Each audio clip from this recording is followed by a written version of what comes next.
on The Breakfast Show here on KBC English Service. And like we mentioned before, we want to talk about public opinion when it comes to governance and development. Joining us in studio, we have the Program Manager for Democracy, Governance and Rule of Law at the International Commission of Jurists, Kenya, Julie Wayuwa-Matheka. Good morning. How are ya? Fine, thank you, Nick. Good morning. Thank you for making time for coming through to the Breakfast Club. I know today is at the day after a public holiday, especially a Monday public holiday, two things always happen. Number one, the traffic is insane. And then to add on to today, KCSE beginning and everything. So yes, it is one of those mornings. I apologize, but I am sure we will make a good conversation. Totally we will. In fact, before you came in, we had been talking to the listeners and asking about how can they ensure that their opinions count in public participation exercises. There are two great responses I want to share with you. Number one is from 1010. I told you 1010 that I was going to mention it to Julia. He said public participation is disappointing. It's a waste of time. It all goes to the dustbin. Where was the first comment you said? Yes, you said the opinion only counts if it favors them. And then there was Kemboy from Matunda who said public participation is a total waste of time. It's only done since it's a constitutional requirement. The final decision on the subject matter is already made before the matter is brought to the public. What say you, Julia, about that? Oh my. First of all, thanks for having us. On behalf of the International Commission of Jurists, we are delighted to be able to talk about this issue of public participation. 10-0, my goodness. Public participation is a waste of time. No, it isn't. It isn't. I think the challenge that we are having is that public participation has been done poorly in Kenya. Okay, there we go. We have a challenge whereby we haven't established the right standards to do public participation. What is meaningful public participation? And I think that has been the challenge that we have had with our constitution in terms of implementation. But ideally, the principles were beautiful. We are looking at issues of lack of standards. I know the Office of the Attorney General has been actually calling for consultative dialogues around setting up the public participation framework. Okay. And that will actually ensure that we can now measure, was it meaningful public participation or was it tick-the-box exercise? I think the reason why we do public participation, and I think it's important that we come back to why. Okay. Why it is important to do public participation. Citizen empowerment, giving a voice to the people, allowing people to air their views, their ideas, their innovation, their creativity around a particular idea, because we do not give a monopoly of ideas to the leaders that we elect. We are all in this government and in this country together. So ensuring that we have that conversation. And it also ensures that we have government and citizen relations. I know right now there's a slight challenge in regards to government and citizen relations, but in an ideal situation, that kind of dialogue would be so important, because you would come up with a policy, we come back with a solution. And then together we find a way to do it together, and then enhancing that government-citizen relation. I think the other thing is appropriating prioritization to projects, because if you hear from the citizens around the priority arena or the priority of this issue, then I think government can prioritize differently. But those are the benefits and the discussions. Why hasn't it been done well? I think for the longest time, people thought public participation is you meet people, you tell them about an issue, you move on. But it's not that simple. It's supposed to actually be investment heavy. For example, you work with people all through the development journey. So if you're having a piece of legislation that you're developing, for example, what is the reasoning behind the legislation? First thing. So identify the reasoning. Tell people about it. First entry of public participation. Then you draft the legislation. Bring people to the table. Next entry. You take in their proposals, you bring them back to the table. So it's supposed to be very consultative. It's not supposed to look like Finance Bill 2024, whereby a document has been created and people are all of a sudden seeing it for the first time and having so many opinions on it. And even when they raise their opinions, they're not taken into consideration. Something that because we work in this area, I came and listened to, importantly, is that in the Constitution, it says that actually the public participation that we do is supposed to be taken into account. Article 221. It's not a tick box exercise where we say what we want and then they do what they want. Actually, our public participation is supposed to be taken into account, and it's a mandatory term, shall. So the person who said that it ends up with their own, they end up perpetuating their own idea on what they wanted. Actually, it's not supposed to be the case. That is supposed to be able to be challenged in court, because the essence of public participation is for you to get a different opinion. Insofar as it's possible, incorporate it, but don't disregard it in totality. So yes, those are my 2 cents in regards to the people who have voiced their 2 cents already. But yeah, it's the good thing is we're talking about it. Let's also look at the positive. We're talking about it. At least we're talking about it. I like that, Julie. There was, because I like the point you just said that you can't disregard what the public's opinion is on it. So tell me what you think. What's your observation on how Kenyans are engaging in the governance process, particularly critical decisions like constitutional reforms, leadership, term limits, or even budget allocation, like you mentioned with the finance bill? I think with every growing democracy, the Constitution 2010 is 14 years old, and we have seen increased appreciation for its various principles. A time would come when only civil society, religious actors, and media were the ones who are engaging in a particular process, and you'd find that people are not that engaged because they believe that these are elitist conversations, these are conversations that are devoid of their contribution, and they don't know how to really engage in the process. But increasingly we are seeing the uptick. We're also seeing the revolution of social media to bring in public participation. I think we who work in this space are cognizant that right now everything is not the way it used to be. You don't have to go to the community per se, but you can take information to platforms that can reach masses as well. So we are seeing a shift in how public participation is being done. The idea that came about was that you would go to the community, set up, people discuss a particular law, and they would give you feedback. That's one aspect. The other aspect would be memoranda. The other aspect would be petitions. But now we are seeing a revolution of wokeness. People want to discuss issues. And I'm really happy when I see already trending conversations around the Constitutional Amendment Bill 2024, the one that proposes to extend the term limit. People are already engaging. And by the way, now that I have a platform, the public participation on that particular bill closes on Friday, 25th of this month. Therefore, please send your public participation memoranda to Parliament, because another important thing is people have realized that you don't have to wait for institutions to do that. People are sitting on their laptops and saying, in this particular bill, this is what I feel. And that changed when we were doing the public participation around the 8% levy, the 8% increase on fuel levy. People sent in an overwhelming response. So I think we are seeing a shift upwards. There is a positive shift upwards. What we are yet to appreciate is whether that shift is influencing the policy decisions at the very top. At the very top, And that's what we're challenging. That's why we're moving to court. We moved to court in regards to the housing levy round 1. We are in court in regards to the affordable housing levy. We are in court in regards to the finance bill 2023. And the reasoning as to why we're in court is because public participation was critical. People said no to particular aspects of the bills. So why are we then having them implemented?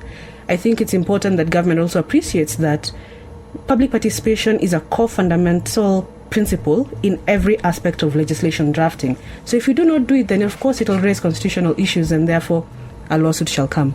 So yes, we are growing, we are developing, we are heading in the right direction. We're in the right direction. We are speaking with Julie Wayua, the Program Manager for Democracy, Governance and Rule of Law at the International Commission of Jurists Kenya.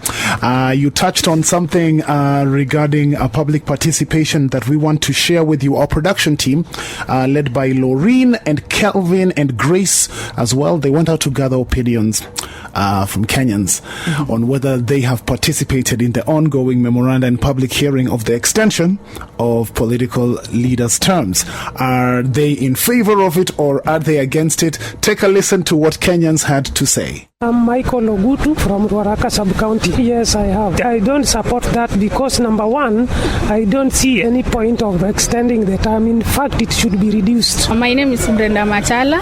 I'm from Nairobi. Now, to me, it is not necessary because I have seen no changes since the president took the seat. Okay, my name's Stephen Mosetti. I'm from Kisi County. I'm here to participate. It's not necessary for us to extend the 5 years to 7 years. Let it be 5 years for all the MPs and anyone who is in the office, in the public office. And whenever they qualify to be vetted in for another term, it will be under the citizens' power to do that. My name is Joan. I'm coming from Nanti County. Yes, no, because when they are in office now, they are nothing what is doing for the wananchi. Shout outs to Grace, Kelvin, Laureen for going out there, listening to different Kenyans' opinions. Julie, what's your reaction to those voices? Do they also qualify to the public opinions that can be used to make a policy? Yes, those are important public opinions, and I hope that the team has collected that opinion in a forum that can, in a way that it can be disseminated to Parliament. Okay. Because you don't necessarily have to do it in the structured way in terms of submitting memorandum petitions. Oh, for real? Public fora is a way of public participation, whereby members of Parliament or people who can collect the views, including staff members of Parliament with the requisite tools, can then collect the views.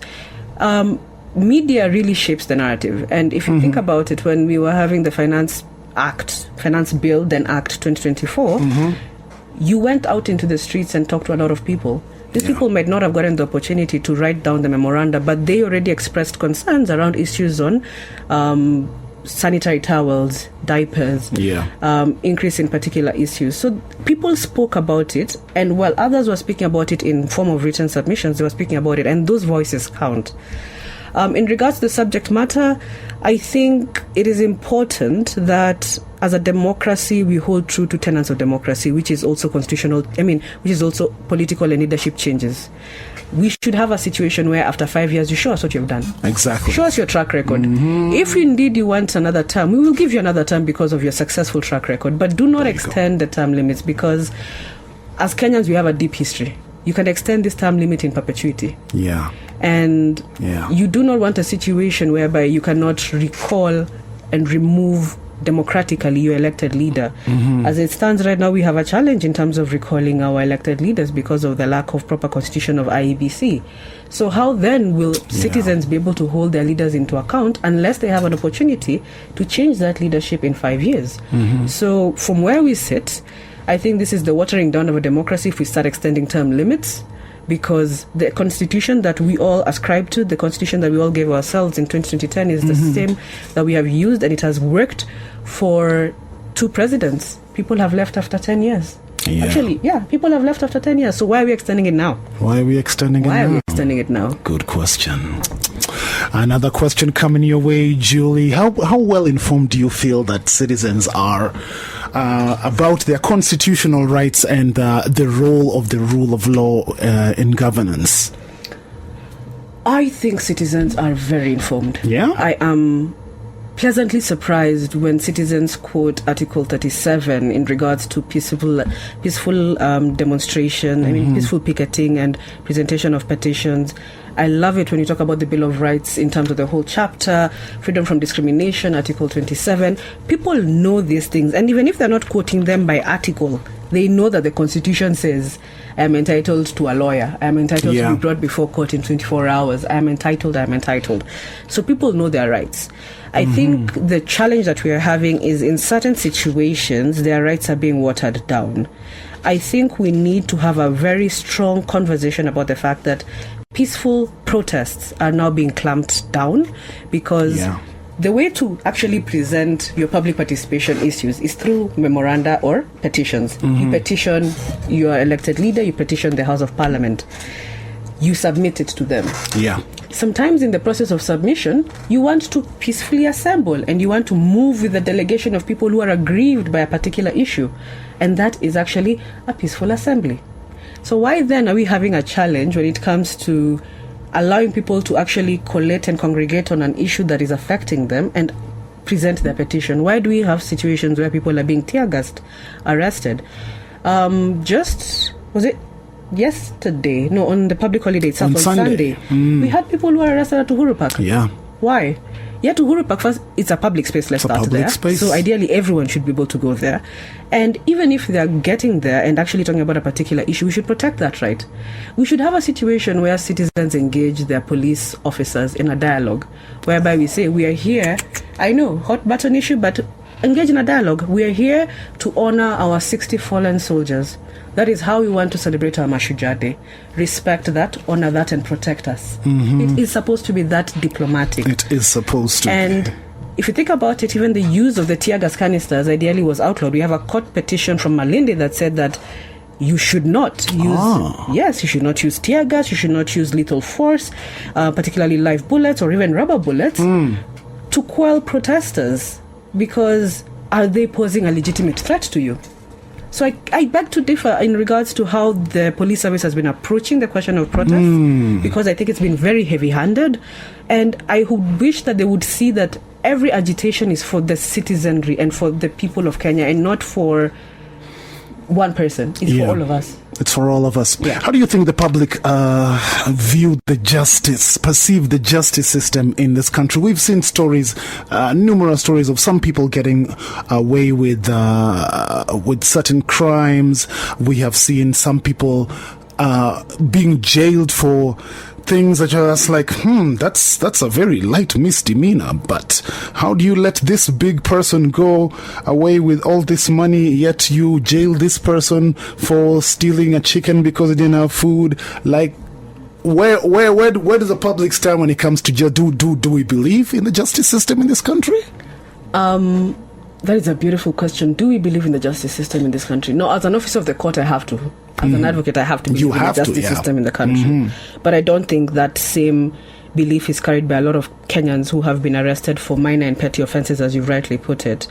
As ICJ Kenya, we have actually done a lot of work on minor and petty offences. We are part of the global coalition on the decriminalization of petty offences across the world, because they manifest differently in different parts of the world. But coming into Africa and in Kenya, these are colonial relics. These were actually colonial laws that were used to keep us as natives in certain spaces. We were not supposed to be begging for alms. We were supposed to be in the fields tending. So it's quite sad that we have still carried some of these laws forward, and now we're using it to subjugate our own. Right. So we have been working around actually decriminalizing and reclassifying, which is basically removing and retooling them to fit our current day-to-day situation. So we have actually had a very successful project in that regard, and there are bills in Parliament that seek to move these bills away from the penal code, because honestly, how do you tell that someone is idle and disorderly? What is the qualification of idleness? What if I have just stopped to observe? I just want to breathe some air, look at the sky. Exactly. And who's the complainant in that area? In that particular instance, is it the state?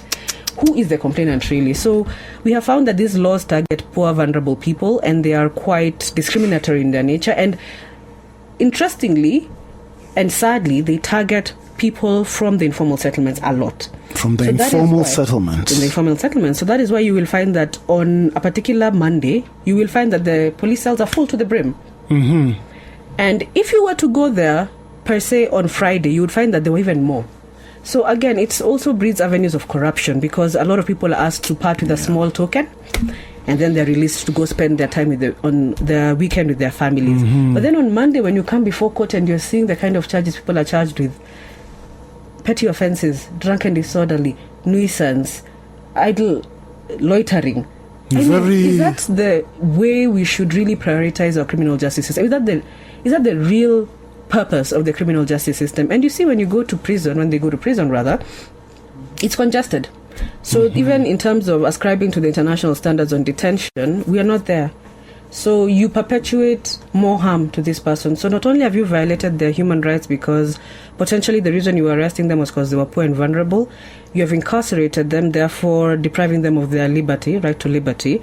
You have put them in an inhumane condition. By the time they come out, their worldview is very jaded. And potentially they might actually end up in the criminal system because you have exposed them to this world. Boom. There you go. So yeah, it's a challenge, and we are working on it. I can't say that there's a lot of work in the background on it, and we hope to get there. ICJ is committed to that process, so we hope that we will be able to decriminalize some petty offences, hopefully this year, and continue that work. Well, we appreciate the hard work you're doing at ICJ. Thank you so much for that. Let's talk about corruption real quick, and how can public opinion drive reforms to reduce corruption?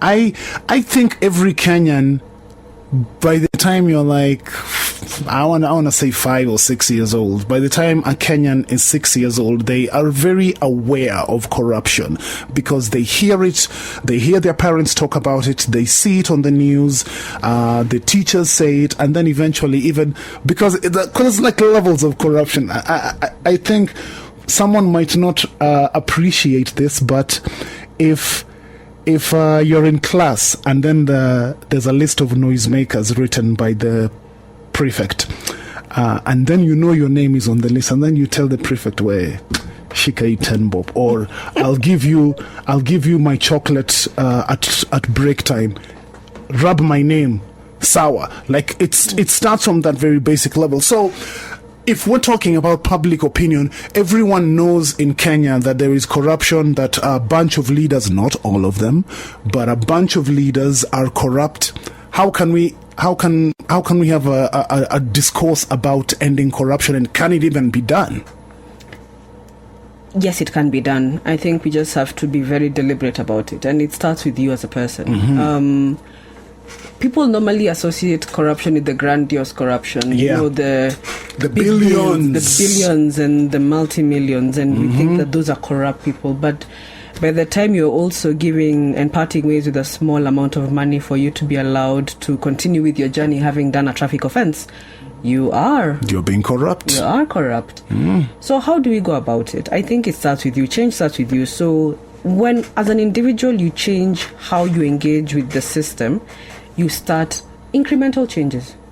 So in the event that you're on the wrong, accept you're on the wrong and say that, indeed, I offer an apology. If I am on the wrong, I offer an apology. Don't offer a bribe, offer an apology. And in the event that doesn't work, go and plead your case in court. What you'll have done is you'll have sent a message to that particular officer that I am not going to agree to corruption. I am going to agree to go through the criminal justice system. And then let's have now a conversation around how many can do that. If we all do that, then who will they get money from? So again, change starts with you. I know it's very difficult because the convenience of the corruption that's the word, has actually now been used, because everyone knows that it's easier to part with a small amount of money than go through this long process in court. Yeah, it's wild. The people who are up, because I don't own a car, but I was told that everyone who drives a car in Kenya always have 1,000 shillings in the glove compartment in case of traffic offenses. I'm like, but how about you just not commit the traffic offense then? Exactly, don't commit the traffic offense, follow the traffic rules. But I know that there's also a process that is ongoing at the National Council of Administration of Justice in regards to the traffic committee, where there is a push to digitize the fines. Oh. Yes, so that in the event that indeed you have committed a traffic offense, committing a traffic offense, as is any other offense, is something that ideally once you commit and you agree that you have committed an offense, shouldn't be something that actually takes away from your entire day.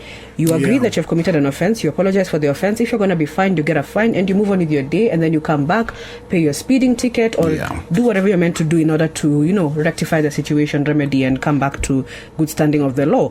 But it shouldn't be such a grave inconvenience that it takes away from your entire day. So let's consider digitizing the process, whereby you go to work, you have committed the offense, you get the ticket, you go to work, and in your lunch break, in your tea break, you sort it out. You do an M-Pesa transaction or whatever, but you have paid your fine. Yeah. So that's cool. Such innovation will allow us to curb corruption. So I think the other answer to your question is, how do we curb corruption? Innovation.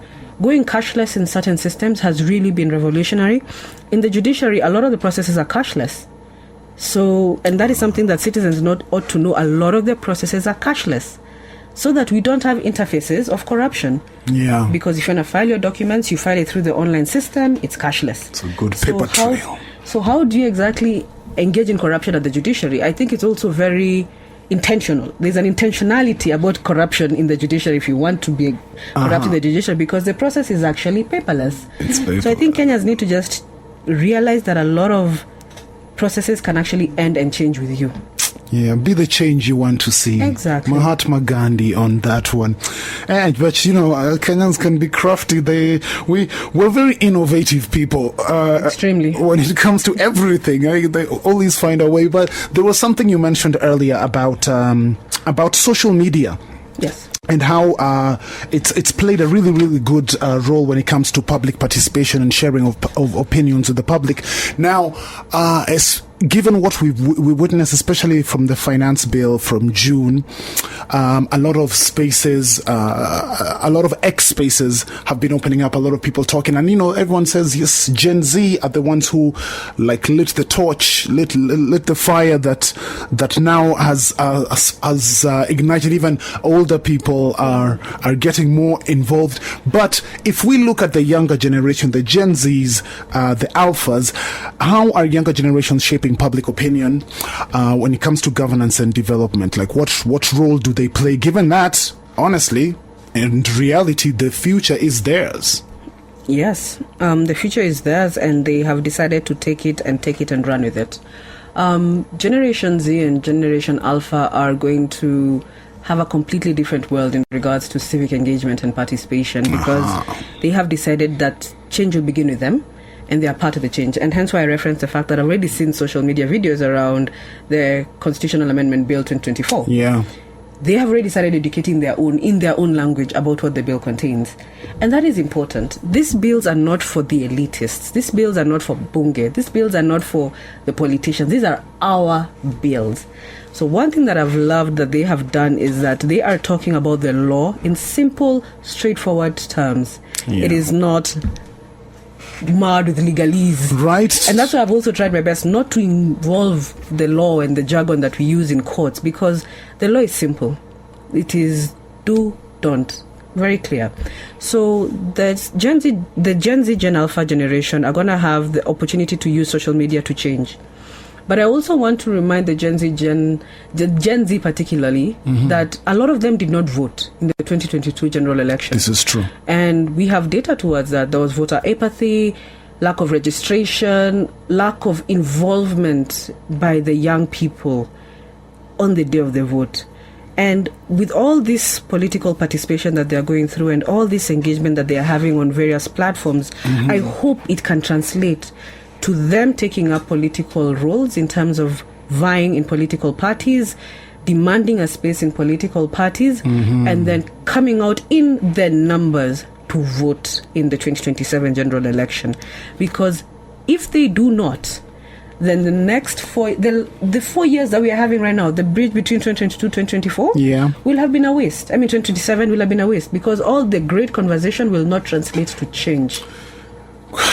The great conversations will not translate into change. Fair enough. Wow, this is true, by the way. Gen Z, vote 2027 at least. We hope that voter apathy is going to decrease, because our generation, there were two kinds of people: the fanatics of politics and the people who say, I don't do politics. But I'm glad that nowadays, especially Gen Z, and they do break it down in their own language on TikTok and X Spaces. I love it. On public participation, I'm seeing we have 4 minutes. Wow. There's something that was mentioned by an advocate of the High Court who came to the show, Shadrach Wambui. Shout outs to you, sir. He mentioned that there is a particular area, so there was a public participation that was required for pastoralists in a particular area. So, like the mode of letting people know about public participation, they put it in the newspaper, and these are people who don't buy newspapers. So my question to you is, should there be different mechanisms of letting the public know that you are required for public participation? Yes, and I think that's also so. By law, public participation, invitations for public participation are supposed to be put within the Gazette notice. The Gazette, and then gazettes, papers that have mass appeal. But we have seen that that hasn't worked. So what non-state actors such as myself would do is we would take that and take it to the village. We would take that particular notice and go into the community and convene around that. So there has been a challenge in regards to how Parliament advertises for public participation vis-a-vis how the consumer is supposed to know about the public participation that is required of them, and also about the content. Remember, the issue is not actually just the invitation for public participation. It's you invite them for public participation, but you send the relevant documents. So someone will send a bill. Do they understand how to appreciate the bill? So do you have people who can break it down for them and make them understand what it actually means for them? So that is the role that primarily a lot of civil society actors do play, whereby we take the bill as provided by Parliament and the invitation, and then now move into the community and take those views and then put them together, concretize them, and send them to Parliament, because we understand that it's very difficult for first all these laws to be translated into vernacular. It is very difficult. And on top of that, we also appreciate that there's limited resources in regards to public participation. And actually, one of the big issues that the Attorney General said is that public participation needs to be resourced primarily by the government. So if you don't have a lot of resources to public participation, then you find that you have issued the Gazette notice, that's it. You have told people to participate, that's it. But then you don't invest in the process by going down to the community and talking to the people. So it has been a challenge, and we will find innovative ways to cure it. But yes, that was actually a flaw in the process, because ideally people should not be in a position to do public participation in such a way that it really doesn't get you as a target audience. You're not the one who is being reached. Yeah, very, very sad. Remember, you have until Friday. Yes, Friday, this 25th of October, to submit your memoranda on the issue of Constitutional Amendment Bill 2024. The hotliner there is the question of extension of term limits from 5 to 7 years of the presidency, the members of parliament. But there are also other issues that are important, also including the fact that they want to increase the allocation to the county assemblies from the current 15% to 40%. And the challenge there is that we have never even achieved the amount of money that we have set out in the Constitution. So how then do we say we want to give it more? So you see the little things that you need to check out. Oh, this is lovely. We're going to invite you over again so that we can have more discussions. She is the program manager for democracy, governance and rule of law at the International Commission of Juries Kenya, ICJ. Julie Waiua, thank you so much for coming in this morning. Keep up the good work and have yourself a great day. Thank you very much, Nick, and I look forward to coming back onto The Breakfast Show. Thank you very much. This is The Big Conversation on The Breakfast Show, here on KBC English Service.